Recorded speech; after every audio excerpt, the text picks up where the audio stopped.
Good morning, y'all. I'm Tracy. Welcome to Just to Get Farms. Let's take a tour of the gardens here this morning.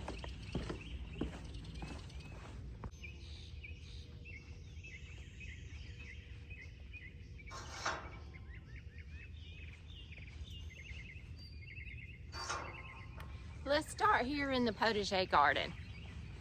In this first bed, we have winter savory right here. And these are little Salvia gregias. This one, I believe, is the apricot. Wonderful little perennial. It has semi-evergreen foliage, and then it has these sweet little blooms that will bloom from spring until frost. Hummingbirds love it, pollinators love it. This is germander, which is an evergreen perennial herb that only gets about 1.5 feet tall. This is echinacea. This one is the angustifolia. These are dahlias from the Floret collection. This side is not doing as well, but this side is doing fabulous. I've got my Arbequina olives right here, and on this side I'm growing my olives in containers and then carrying them into the greenhouse during the winter time. They can take it down to 17 degrees. Below 17 degrees, they won't make it. And the past few winters, we've gotten below 17 degrees a few times and killed my olives. So I am growing these in pots and containers, putting them in the garden during the spring and summer and fall, and then carrying them to the greenhouse when it starts getting really cold. These are dahlias, and then these are volunteer sunflowers that reseeded from last year, and they're starting to bloom. And then all of this jungle here is winter squashes. I've got butternut, spaghetti squash. Here's butternut here, developing nicely. So we've got butternut, spaghetti squash, red curry, and Heavenly Hubbard is all of these.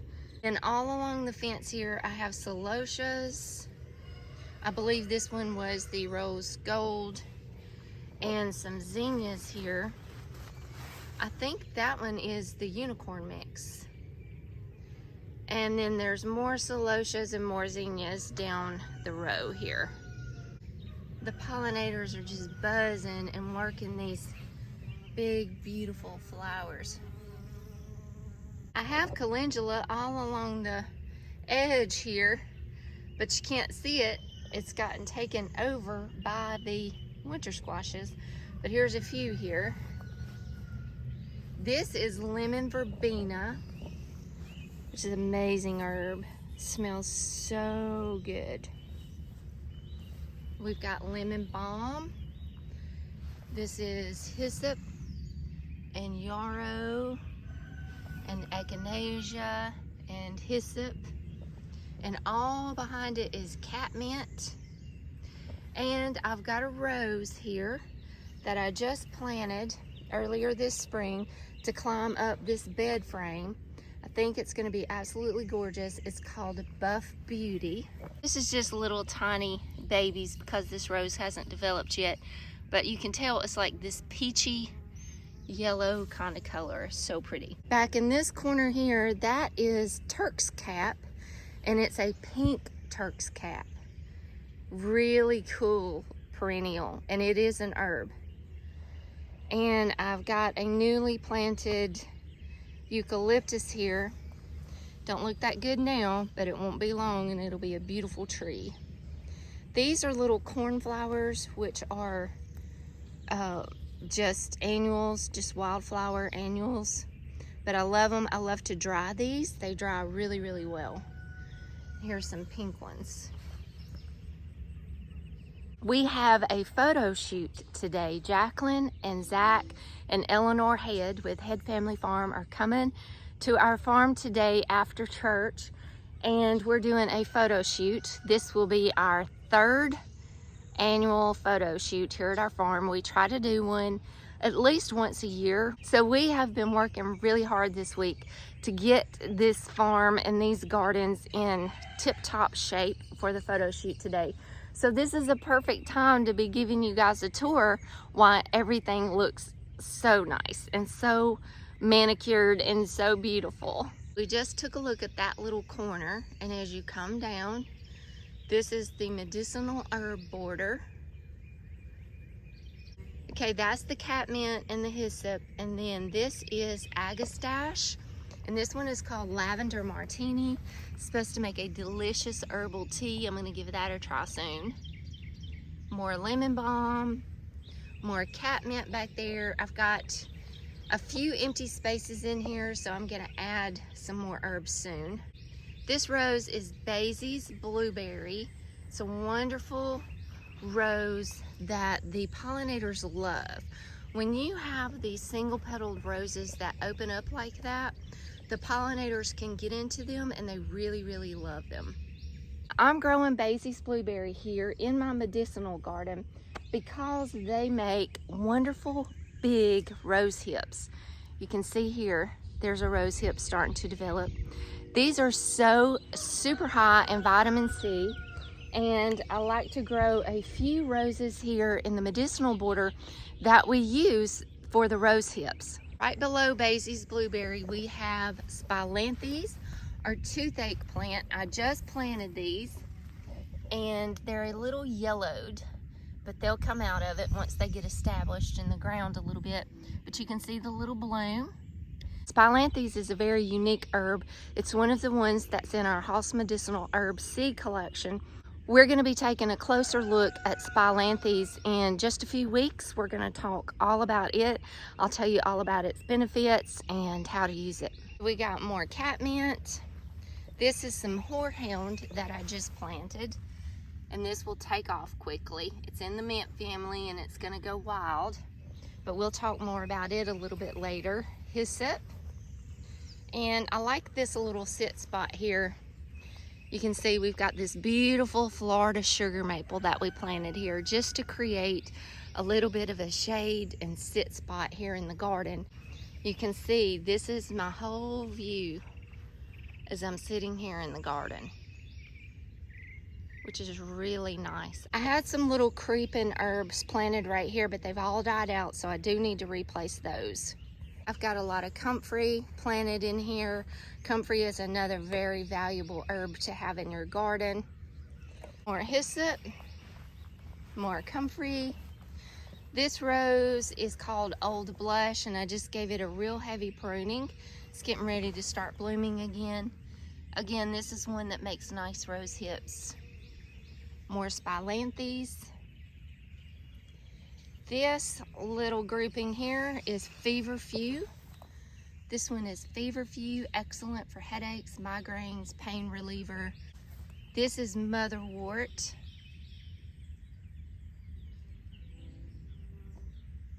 And back here is Hops. This is a very vigorous vine, so it is starting to go up the fence. This is Marshmallow, and it's beginning to bloom. We'll talk a little bit more about it later. This is Passion Flower Vine. Look at that.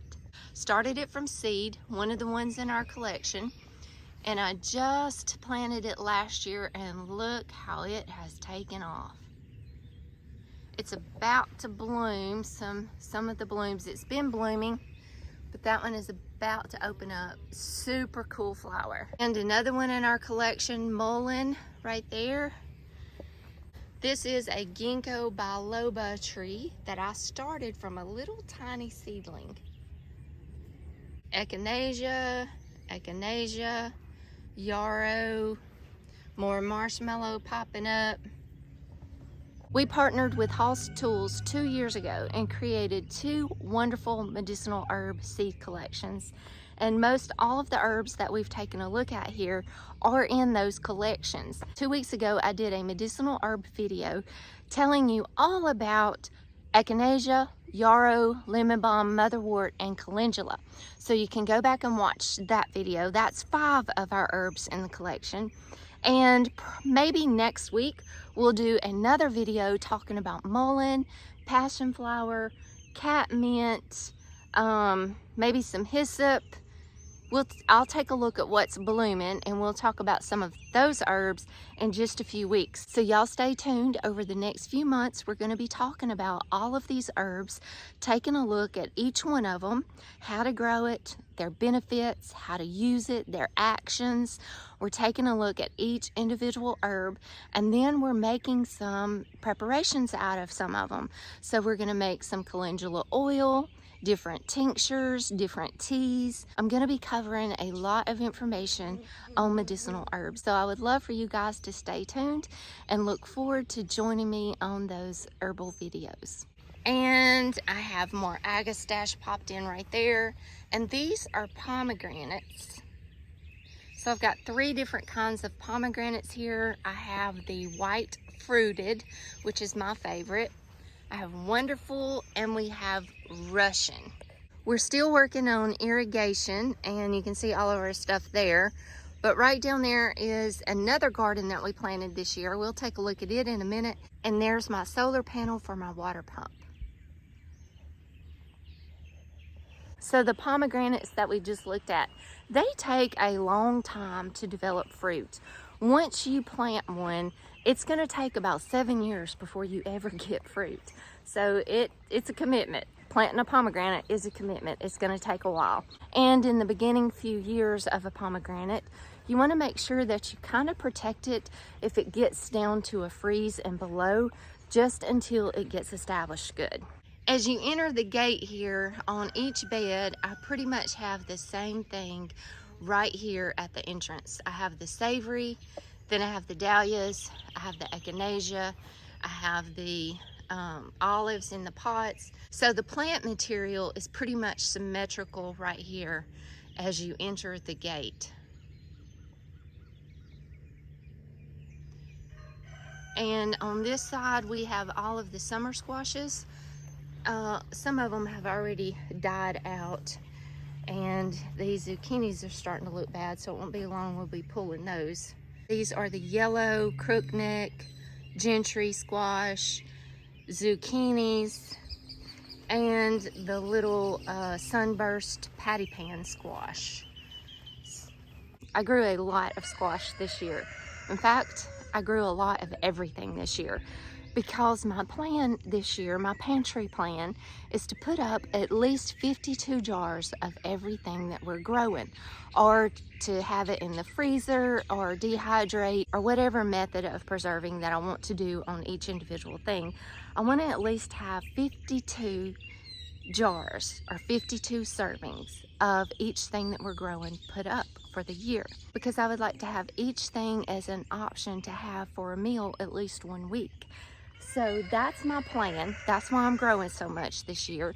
Plus, I wanted to grow extra and put up extra for my family that I want to share with them. So this is the summer squash, and then down here I've got a few little milkweeds that I planted, and this one is called Soulmate. It's real pretty pinks. Yarrow. This is a ginkgo, another ginkgo biloba that I grew from a little baby seedling, and we planted it here because we would like for this to get big and create a little bit of a shade for this garden, and hopefully cast a shade on our house right there, because those 2 rooms right there get so hot.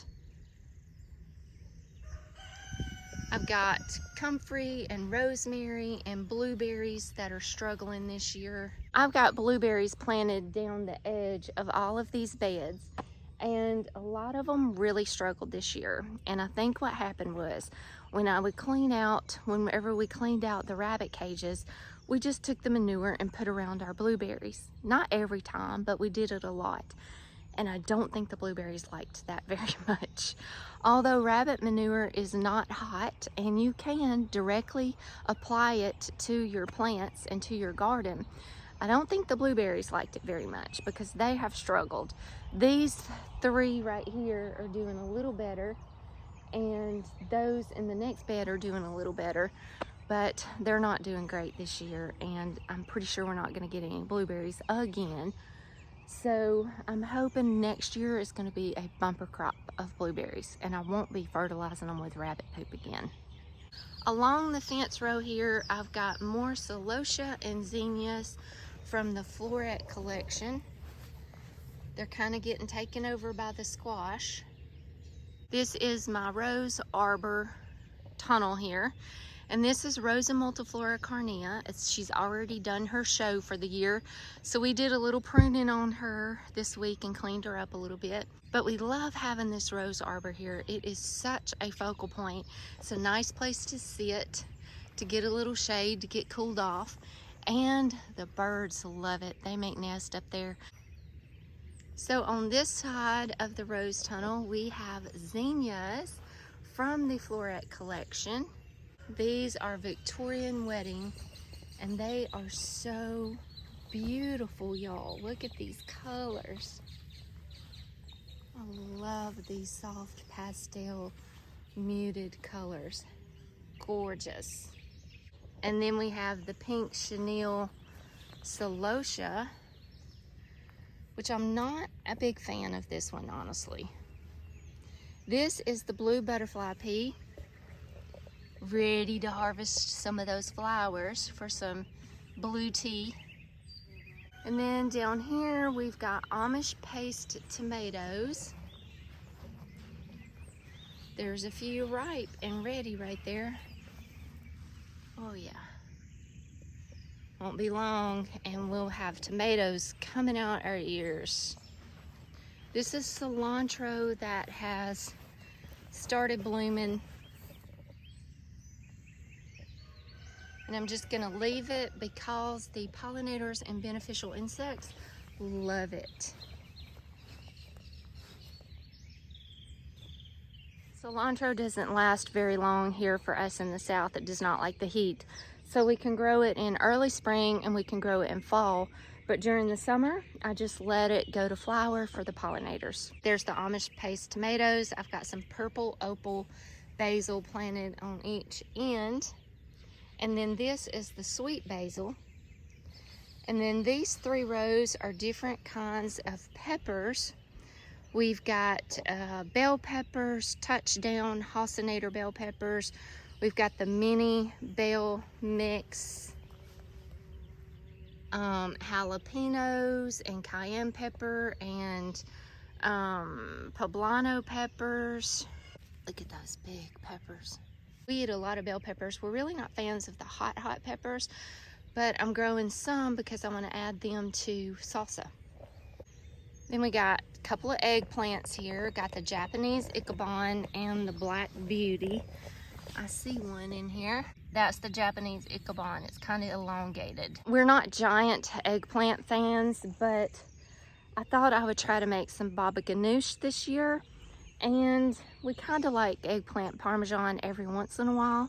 And Jean's mom and dad likes eggplant. So I think 2 of these should do us just fine. On the end here, I have oregano. And there's a few sage right there. Okay, let's take a look at the next garden bed.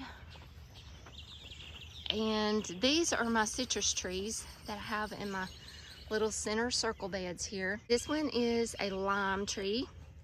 I've got thymes in my pot and Spanish lavender surrounding it. Over here, we have some chamomile that is beginning to bloom. So as these bloom, I'll come out here every single day and pick these little flowers and dry them for my chamomile tea. This is Rose Gold Celosia, and I love this one. And these are a few precious metal zinnias. There's a lavender tucked over there. And then all of these are okra plants. Some marigolds down at the end. More sweet basils here alongside of my tomatoes. Got all different kinds of tomatoes here. Abe Lincoln, Mortgage Lifter, Halcinator. As you come down to the end of the bed here, we've got this basil is African Noonan, which is a cross between basil and oregano. Flat leaf parsley. These are cinnamon basils and Thai basils. Chives, oregano, and then these are the beautiful marigolds. In this bed we have feverfew, and that's an oregano. Behind it here we have more zinnias from the Floret collection. I believe these were more of the Victorian wedding. And then all down through here we have Mississippi pink eye purple hull peas and calendulas. This one is Strawberry Field. We have Pacific Beauty and Prince Mix and all different kinds of calendulas. Won't be long, we'll be harvesting peas. This is Sage, which is just finished blooming. And I've just planted some more sage right here. These are holy basil, another wonderful medicinal herb that we're going to be talking about. More lemon balm, and a lot more calendula that needs to be harvested this morning.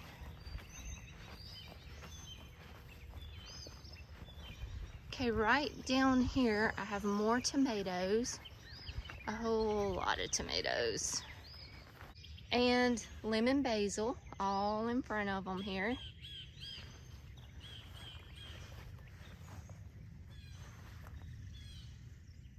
And this is more chamomile.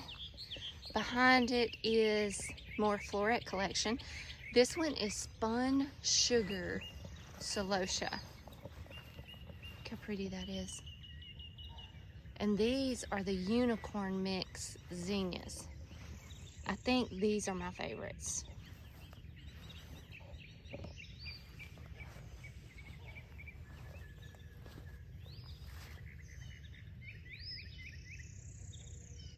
These 3 rows are contender bush beans.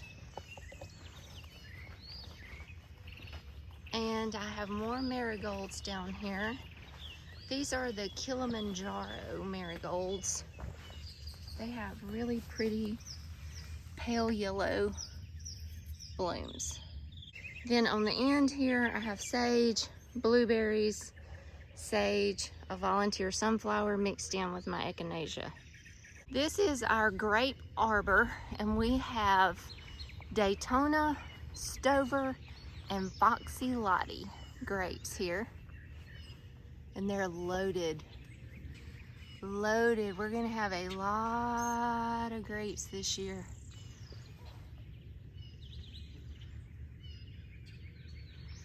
This is where our baby birds are.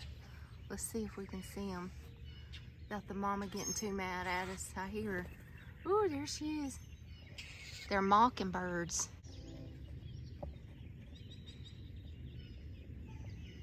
They're mockingbirds, and mockingbird mamas are aggressive birds. They'll just dive at your head, so I'm gonna get clear of the baby birds. I just wanted to show them to you. This bed is just a big old mixture of a lot of things. This was my cool season bed.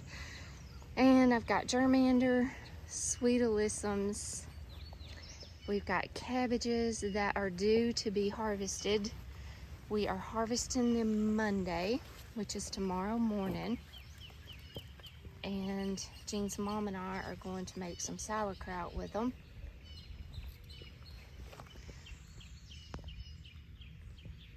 You can see the bugs are getting them a bit, and I don't spray anything on them. I'm just going to peel all of these outer layers off, and we'll have some good healthy cabbage. This is red panda sorrel. Okay, we have chard and collards. This was full of onions, and I dug all of those out and re-sowed some contender bush beans here. These are kohlrabies. And we've got some broccolini here. These are borage. And that's more broccoli.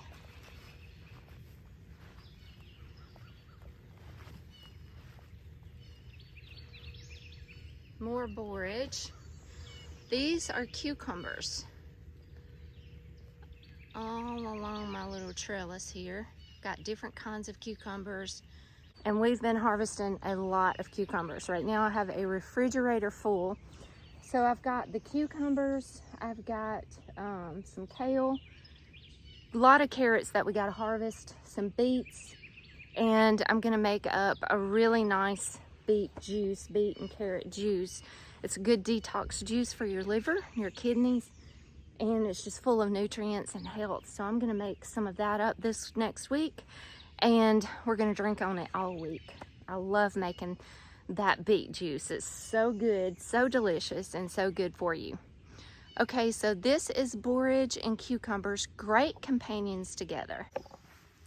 I have a video already that I did a few years ago on borage. I'll put a link to that so you can go back and watch it. Okay, cucumbers, and I stuck in a little more contender bush beans right here. This is my emerald green arborvitaes. I'm trying to create a wall here to kind of hide my greenhouse. This little rose is spice, and it is so sweet. Smells good too. This bed is cabbages ready to harvest, kale that I'll leave for a while, more red sorrel, sweet alyssum, and then these are our Kiowa blackberries that we trellis, and we have harvested a lot of berries, a lot. Jean's mom's made 2 blackberry cobblers. We've got some in the freezer, and we still got a lot more berries coming on. Now you can see the new growth popping up at the bottom. I've been keeping all of this new growth cut off all during the spring. Now that it's produced these berries, I'm letting it grow a little bit, because as soon as I finish harvesting berries in the next probably 2 to 3 weeks, I'm assuming it's going to be done. As soon as I finish harvesting these berries, I'm going to come in, cut out all of these canes that have produced the berries. Then I'm going to pick 2 of the very best, healthiest new shoots that's popped up here. And I'm going to retrain those, and that's going to be my berries for next year. I've got another row of blackberries over here. And these rows right here, it did have potatoes in it. Kennebec, Yukon Gold, and Red Norlands is what we had planted right here. And we just harvested those last Monday. This past Monday, we harvested all the potatoes. It was a little early. We could have kept them in the ground a little bit longer, but I've got an issue out here with wireworms and some kind of other insect or bug that eats my potatoes. So I wanted to go ahead and take them a little early while they still looked good before something got a hold of them. We could have ended up with a bigger harvest of potatoes, but we went ahead and decided to take them because of that issue, and I'm glad we did, because a good many of them does have some little bug holes in them. So those that have a little damage, I'm going to go ahead and be canning those this week and putting those up. And then the ones that looked really good without any bug damage, I'm letting those cure right now on my porch, and I'll just be putting those in storage, and we'll be just using those. So this was our potatoes. Yesterday I re-sowed it with Mississippi pink eye purple hull peas. Okay, this bed I showed you a second ago has the blackberries trellised, and then this is blanket flower or gallarda. Wonderful, wonderful little perennial flower. It blooms like crazy all summer long and into the fall. It doesn't mind the heat at all. More echinacea. This is Jerusalem artichoke. I've got a massive plant here, and the part of this plant that you want to eat that's really good is the root tuber. So I've got a huge plant here, and I'll be this fall, late fall, I'll be harvesting some of this root to cook and to eat, because this plant is massive. And if I just leave it, it's just going to take over this whole bed. So my reason for growing this is to be able to harvest and eat the roots. So I'm happy that I have a big enough plant this year that I can take a lot of the root tuber to eat, and I'll still have my plant next year. These right here are goji berries, and they never do well. I don't know what it is. I think that we just can't grow them here. I don't know. I've tried them in all different spots. They never do well. The way things work in my gardens, I'm going to give you a chance for a couple of years, and if you don't do what you're supposed to be doing, you're out of here. So I have given goji berries a chance ever since we moved here on this farm because I really wanted them. I like to dry them and use them in my energy bars that I make. And they're very expensive when you buy them, but they're not performing. I think I might have picked a handful of berries off of goji berries in the past 7 years that I've been trying to grow them. Not worth it. I'm gonna yank these out. We'll put something else right here next year. Okay, these are all cabbages, cauliflowers, broccolis. This was my cool season bed. Everything in this bed will be harvested tomorrow, and then I'll resow this bed with something else. I'm not quite sure what it's gonna be yet. I haven't made my mind up, but I'll pull all of this, I'll harvest all of this, pull it all out, add some compost to my rows, and we're gonna try something a little different just to help with weed management. We're gonna come in and lay cardboard on these pathways over there, and then we're gonna lay hay on top of the cardboard and just see if that will help me with some weed management. And then I'll replant the rows with something. On the spring, cool season vegetables, I like to try to have everything harvested and out of the garden by mid to late May. When we get into June, it's just too hot and all of your cool season stuff starts bolting, it gets bitter, just doesn't do well here in our heat. A lot of things like your broccoli, cauliflower, cabbages, collards, kohlrabi, carrots, all of those things does not like our heat.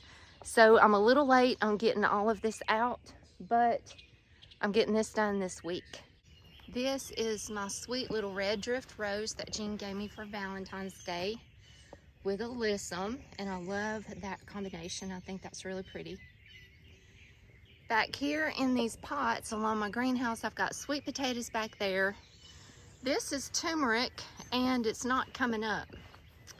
I don't know what happened, but my turmeric is just not coming up. I might have to try to order some more and replant it if Halls has any. I've got some ginger.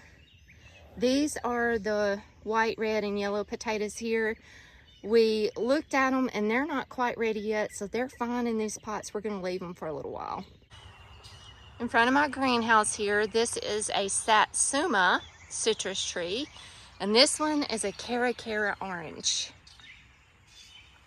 And you can see in my greenhouse, we cleaned it up a little bit. Looks so much better. I've got some muscadines in here. As soon as I harvest my beans, these muscadines will be going on the fruit wall. Got a bay leaf tree. Here's some plants that I'm gonna be giving to my friends, Zach and Jacqueline, today.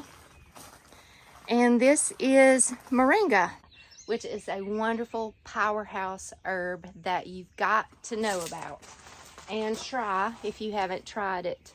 I've got a few videos telling you all about Moringa. I will put the links to those videos in the description.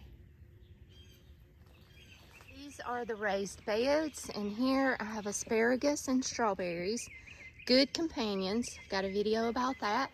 I'll put that in the description. Sweet potatoes, asparagus and strawberries. And these two beds need to be harvested this week. I've got celery that's gone to flower. We've got beets, a few beets in here, and these are my carrots, ready to be harvested. On this fence line trellis, I've got more tomatoes. We've got all different kinds in here: red snapper, Halcinator, Homestead, Celebrity Plus. These are my little cherry tomatoes. I've got Sun Gold and Sun Sugars right here. Already got a few on here. I have to get those. A little lemon balm. Okay, let's go take a look at our new addition to our potager garden that we created this year. It's our orchard wall and our market garden. This is the potager garden, and this is a main pathway here that leads to the new potager addition. This is a tunnel here that I'm so super excited about, and I just yesterday planted gourds on this tunnel on each side, so that should be really lovely. Then on each side of it, I've got 3 rows of okra there and 3 rows of okra there. It's doing well.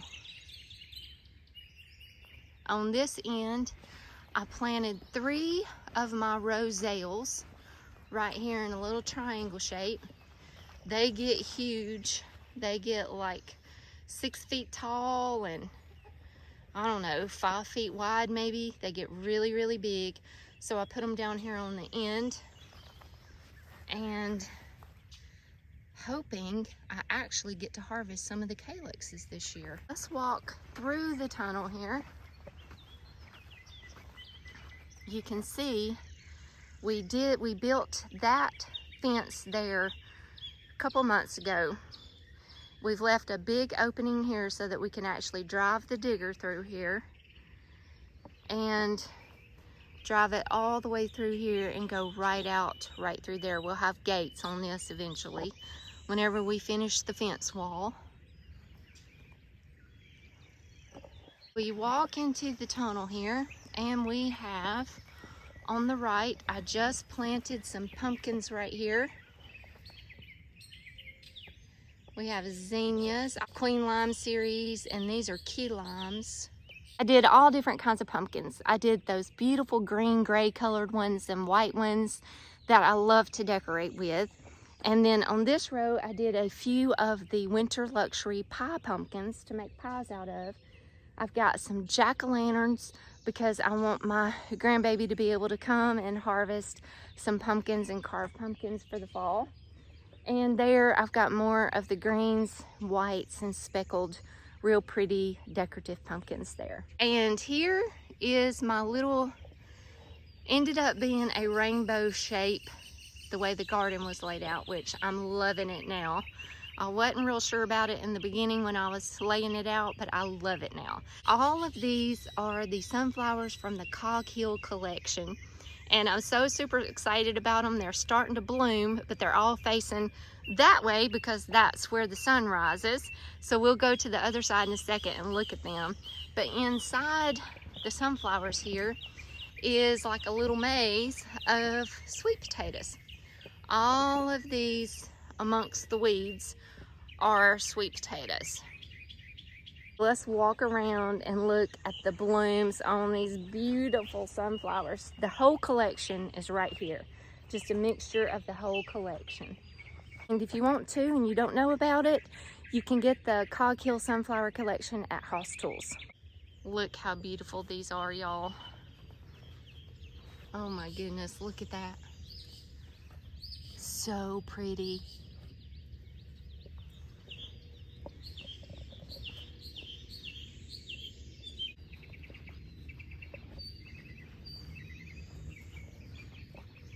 Oh my goodness, look at this one.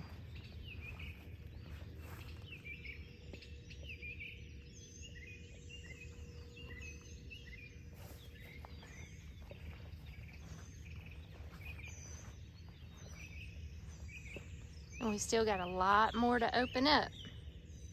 Along this fence that we just built, this is going to be our fruit border all the way, and we're about to start building this next section here, and all of those are apple trees that we will be espaliering those, and we're going to espalier these 2 pears here. These are Asian pears. Right now I have Kentucky Wonder pole beans on this fence run here, and they're starting to take off. We've got some flowers. I hope that they don't fall off because of the heat and we actually get some beans this year. As soon as we finish harvesting all of these beans, I'll be pulling these vines out and planting the muscadines here. So we'll be growing muscadines on this fence wall. Like I said, these are 2 Asian pears right here, that we'll be espaliering. And then these are all apples. I've got to replace one right there. But these are all apples here that we will be espaliering as well. And these two are Fuyu persimmons that we're also going to be espaliering. If you don't know what espalier is, it is a beautiful art form and way to grow your fruit trees, where you train your fruit trees on a trellis system, and it makes it so much easier to harvest, to control disease and insect pressure, and it takes up a lot less space because you're mostly growing horizontally versus it growing way out and wide and super high where you can't even harvest all your fruit. Plus, it's just absolutely beautiful. Beyond the persimmon here, these are figs, and this one died here, so I've got to replace it. But the next three are doing okay. I've got a Celeste, Papa John, and a green HISEA fig right here. Eventually, that fence wall will be going all the way down this whole fruit border to about right here. Then we'll have a gate, then it will connect to that fence, which will go all the way around behind the greenhouse and connect to the fence way over there. So eventually, this whole entire potager garden will be fenced in, which will be amazing. Jean's gonna come back and put fencing at the very, very bottom and kind of put it where it goes under the ground a little bit. And this is gonna control deer, hopefully armadillos, and all of those little jokers that keep getting into my garden and digging holes. Once we get the fence done, we'll be able to let our chickens out and free range a little bit more. Having a fence around this whole garden is going to solve a whole lot of problems. It's going to keep a lot of the pests and wildlife out of the garden, and it creates a lot of vertical growing space.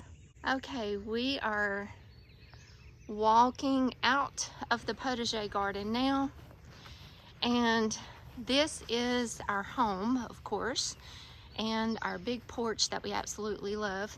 And all around our home, I call these gardens my cottage gardens. They're mostly full of ornamentals and perennials and roses, not really edibles, but just a lot of beauty, and it attracts a lot of beneficials and pollinators and just beautiful, beautiful plants. Roses, hydrangeas, tea olives, camellias, all different kinds of perennials. And it just goes on and goes all the way around the house. There's a lot of empty spaces because I'm still working on this. This is always a work in progress here to create all of the beautiful layers that make up a gorgeous cottage garden. Soon I'll give y'all a little tour of the cottage garden. The roses have already pretty much done their big spring show and they're playing out. Pretty much all of the roses in the cottage garden beds here are repeat bloomers. So when they start to put on their next flower show, then we'll do a little cottage garden tour. But today I wanted to just give you a tour of our garden spaces where we're growing a lot of our food, vegetables and fruits and medicinal herbs and culinary herbs, and a lot of beautiful flowers, perennials and roses to attract beneficial insects and pollinators to our garden. Now I'm going to just take you down to the bottom of our little hill here and show you another garden space that we created and added this year. The corn is doing really well. The other things are kind of struggling a little bit. They don't get as much watering and care and attention down here, and there's no protection to this garden. And we had some deer come in, and actually a turkey.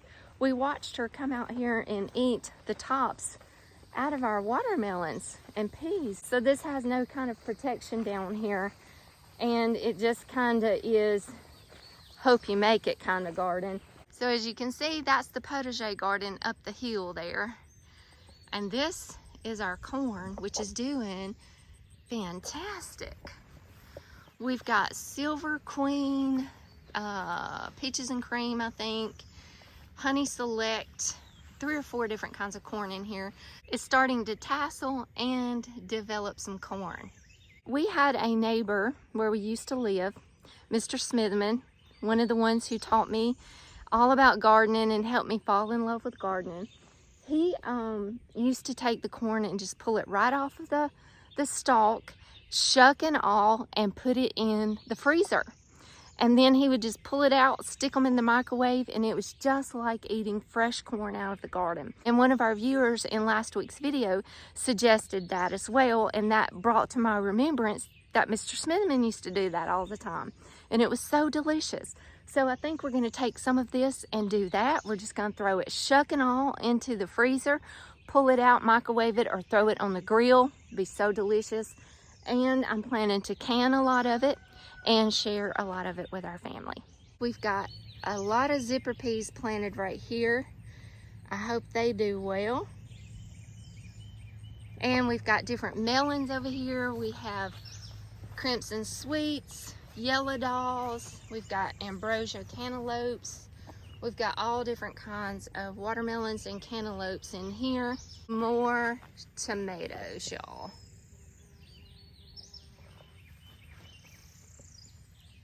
As always, I'm super ambitious when it's time to start seeds in the greenhouse in February. And I started a whole ton of tomatoes in February and March. And instead of just throwing them out because I ran out of space in the potager garden, we decided just to plant them down here too. And we're not going to worry about pruning them. We may put some T-post in and just run some string just to kind of hold them up. But we're not going to baby these or even hardly care for these at all. And just see how they do. And if we get some tomatoes, awesome. If we get a lot of tomatoes, even better. We're growing a lot of tomatoes this year. A lot for us anyway. I've planted 75 tomato plants, which is insane. We're gonna have tomatoes coming out our ears. I like to put up whole tomatoes just to use for soups and stews and things like chili and things like that. Spaghetti sauce, tomato sauce, salsa, soups. I like to put up different vegetable soups, and I'm out of all of those tomato products. So I wanted to grow a lot because what we did year before last, my mother came down and we did all of this together and she took some home with her. So this year I'm hoping that Jean's mom, my mom, and I can all get together one day and put up a whole bunch of these tomato products, and they can take some home and I can fill my pantry up with at least, hopefully, 52 of each thing. We'll see how it goes. But 75 tomatoes, if they all do well, I think I'll have plenty. Also, we did another row of okra because we like a lot of okra. And I just did a little row of contender bush beans here. And that's pretty much it for down here in this little garden space. Okay, y'all, it's Sunday morning and I've got to go in and get ready for church. And after church, our sweet friends, Zach and Jacqueline and Eleanor, will be here. We'll be enjoying lunch together and doing our photo shoot together. So it's a full, fun day. And what a great way to start this day with you guys in the garden, touring the gardens with me. I hope you guys have a wonderful week. God bless you, and I will see y'all next week. Look who's here. My sweet friends are here. Eleanor's out there picking all my vegetables. Very happily picking all of it. That's right.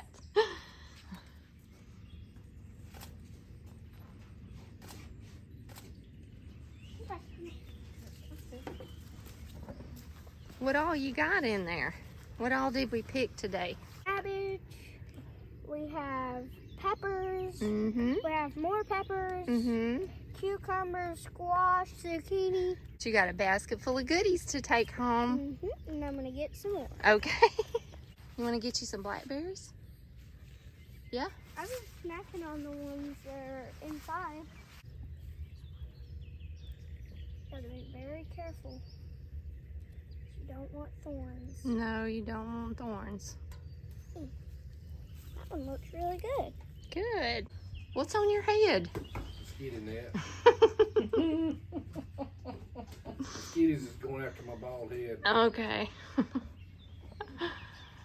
Oh, Zach got us some drone footage today. Yeah, maybe some of it'll be good. Nice. All right. Y'all ready to eat again?